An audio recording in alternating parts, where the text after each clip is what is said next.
আসসালামু আলাইকুম। তোমরা সবাই কেমন আছো? আশা করি আল্লাহর রহমত ও দোয়াতে সবাই সুস্থ ও ভালো আছো।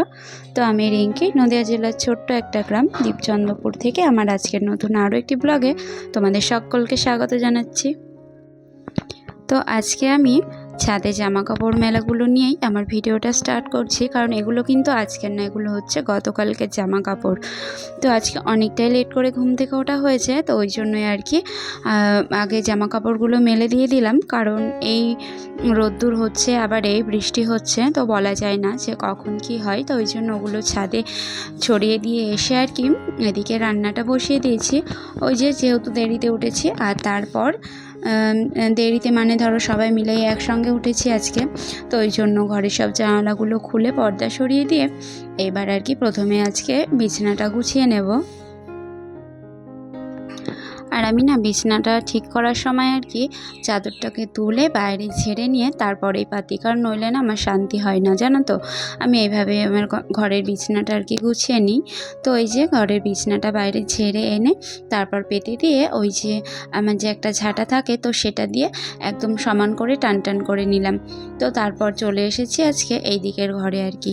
আর ঘরটাও কিন্তু অফ ক্যামেরাতে ওদিকে আমি ঝাড় দিয়ে নিয়েছি। আর ধরো রান্নাবান্নাও সকালের দিকে হয়ে গেছে, মেয়ের খাবার বসিয়েছি। তো এই যে এদিকটাতে আর কি চলে এসেছি। তো এদিকে এসে প্রথমে মেশিনটাকে একটু মুছে নিলাম। এটা তো আমার একটা কাজের জিনিস, তাই না? ইনকাম অফ সোর্স, সেটা যতই কম হোক তো ওটাকেও একটু যত্ন করা দরকার। আর তারপর ছিল 2-3টে আর কি অল্টো কাজ ছিল, তো সেগুলো করে নিয়েছি। তারপর দেখো এখন কিন্তু হালকা হালকা রোদ আছে এখনও।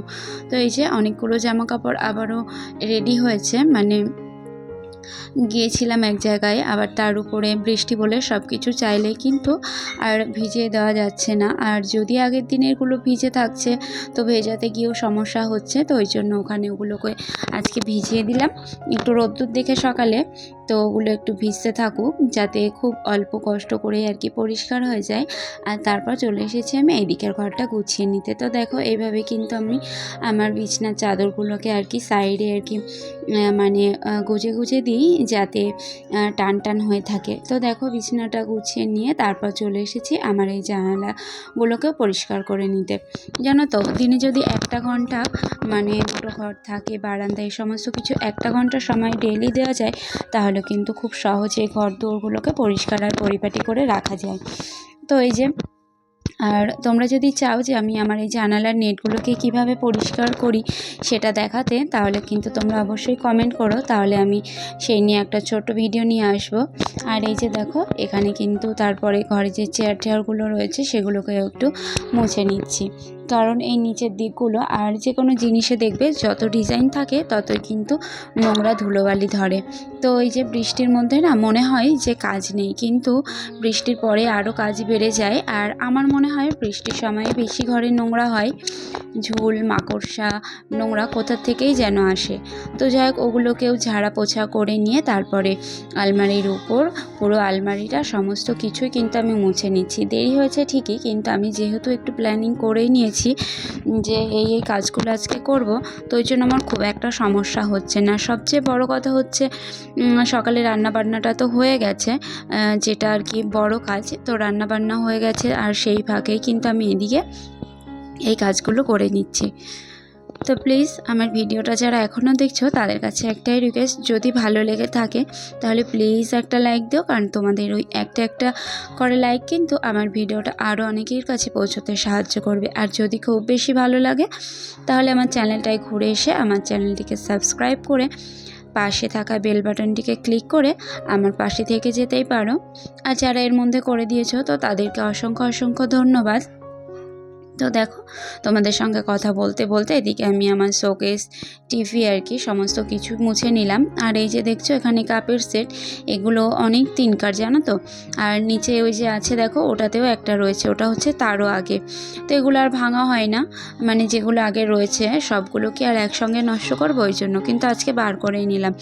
কারণ মেয়ে কী করে, ওই কাঁচটা খোলে আর খুঁটিয়ে ওই শোলাগুলো আর কি মানে ছিঁড়ে বার করে দেয়, তো ওখানটায় নোংরা হয়ে যাচ্ছে ওই যে দেখো আমি ঝাড়ছি, আশা করি তোমরা বুঝতেই পারছো। তো ওই জন্য ভাবলাম ওটাকেই সরিয়ে দিই, আর কতদিনই বা তুলে রাখবো, দেখতে দেখতেও তো পুরানো হয়ে যাচ্ছে, তাই না? তো ওই জন্য বার করেই নিলাম, ওখানটায় সাজানো থাক, মাঝে মধ্যে খাবো আর বাড়িতে গেস্ট আসলে দেবো। আর ভাবছি এটার কিছুদিন পর নিচের যে কাচের মধ্যে দেখছো ওটাও আর কি বার করব। তো এই যে এভাবে আমি সমস্ত কিছু এগুলোও পরিষ্কার করে নিলাম, আর নিয়ে তারপরে আবারও কাপগুলোকে এখানেই সাজিয়ে রেখে দেবো।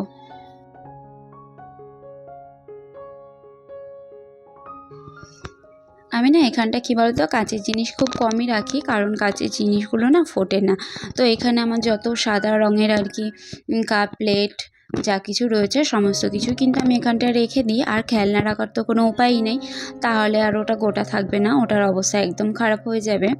আর এই যে দেখো তারপরে সমস্ত কিছু ঝাড়া পোছা করে নিয়ে আমি একবারে একদম ডিপ ক্লিন করে ঘর দোরটাকে পুরো ঝাঁট দিয়ে নিচ্ছি। আর এই যে দেখো এখানে হচ্ছে আমার রাত্রিবেলার দিকে একটা গ্যারেজ হয়ে যায়, মানে ছেলের সাইকেল থাকে, বরের বাইক থাকে। আর এই যে টেবিলটা আবার ওইখানে নিয়ে চলে এসেছি, কারণ ওই ঘরটা না ভীষণ জাম লাগছে আর কি, তার জন্য আবার এখানে নিয়ে এসেছি।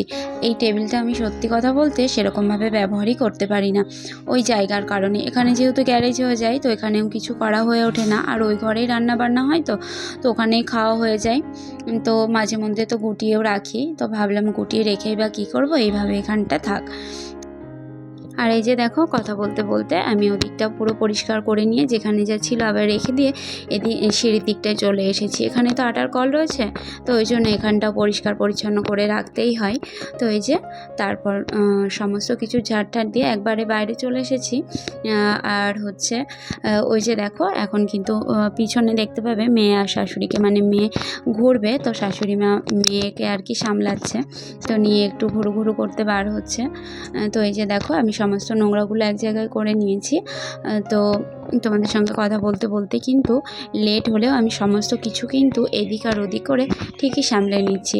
আর এই যে দেখো তারপরে নোংরাগুলোকে এখান থেকে তুলে একবারে বাইরের দিকে ফেলে আসবো, জানো তো।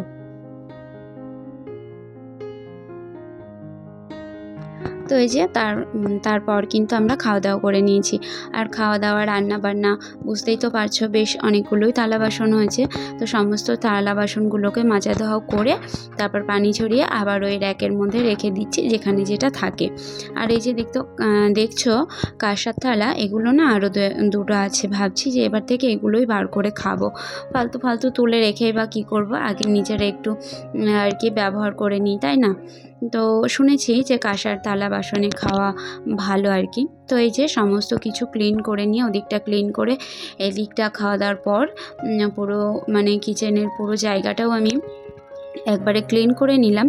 তবে এটাই কিন্তু শেষ না, কারণ আমি যখনই রান্নাবান্না করি বাসনপত্র মাজা ধোয়া করি, জায়গাটা তো উপরে খুব কম, তো তখনই আমি এইভাবে ক্লিন করে রাখি, জানো তো।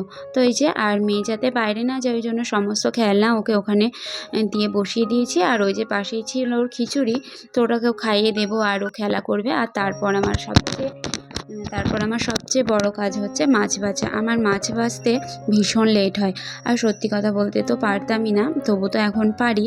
তো এই যে আর বর আজকে একদম ভোরের দিকে গেছিলো, আমাদের এখানে কাছে খাল পাড় রয়েছে, তো যখন এই বন্যার এরকম টাইম চারিদিকে বন্যা হয়, পানিটা বাড়ে, তখন এইখানে মাছ পাওয়া যায়। তো বরকে আমিই বলেছিলাম, তো ওই জন্য এনেছে। আর এই ছোটো মাছগুলো না অনেকটা এনেছিল, তো শাশুড়ি মাকেই বেশিরভাগটা দেওয়া হয়েছে, কারণ আমার ভাজতে গেলে দিন শেষ হয়ে যাবে। তো যাই হোক মাছগুলো ভেজে নিচ্ছি আর ওইদিকে ভাতটা বসিয়ে দিয়েছি। আর ওই যে দেখলে জামা কাপড়গুলোকে মানে ভিজিয়ে দিয়েছি, তো সেই জামা কাপড়গুলো আবার মেলেও দিয়েছিলাম। আর এর মধ্যে মেঘ করেছে আর ঝড়ও উঠছে, তো ওই জন্য আর কি দৌড়াদৌড়ি করছি রান্নাবান্না করতে করতে। সমস্তগুলোকে গুছিয়ে ওই বারান্দায় রেখে দিলাম, পরে সময় করে ঠিক মেলে নেব। আর এই যে দেখো এখানে মেয়ে কি বলছে, তো শ্বশুরের সঙ্গে সেটাই মানে দাদুর সঙ্গে গল্প করছে। তো এই যে দেখো এদিকে আমার ডালটা প্রায় হয়ে এসেছে, আর ওইদিকে প্রথমে বড় মাছটা আলু দিয়ে ঝোল করে নেব। জানো তো বড় মাছটা থেকে ছোট মাছটা কিন্তু খেতে ভীষণ ভালো হয়েছিল, আর আমার বড়ও ভীষণ পছন্দ করে, কিন্তু আমার বাঁচতে গিয়ে ভীষণ কষ্ট হয় আর কি। তো যাই হোক এদিকে মানে ওই মাছগুলোকে একটু বেগুন দিয়ে করে নেব, তো ওই জন্য মশলাটা কষিয়ে বেগুন দিয়ে দিলাম। আর এই যে পানিটা যখন ফুটে উঠছে তখন ওই মাছ কটাকে ওর মধ্যে দিয়ে নিচ্ছি। তো আজকে দুপুরে রান্নাবান্না এই 2 রকম মাছ আর তার সঙ্গে ডাল। আর এই যে রান্না শেষ, এদিকে মেয়ের জন্য যে দুধটা সেটাও আর কি জাল করে নিচ্ছি।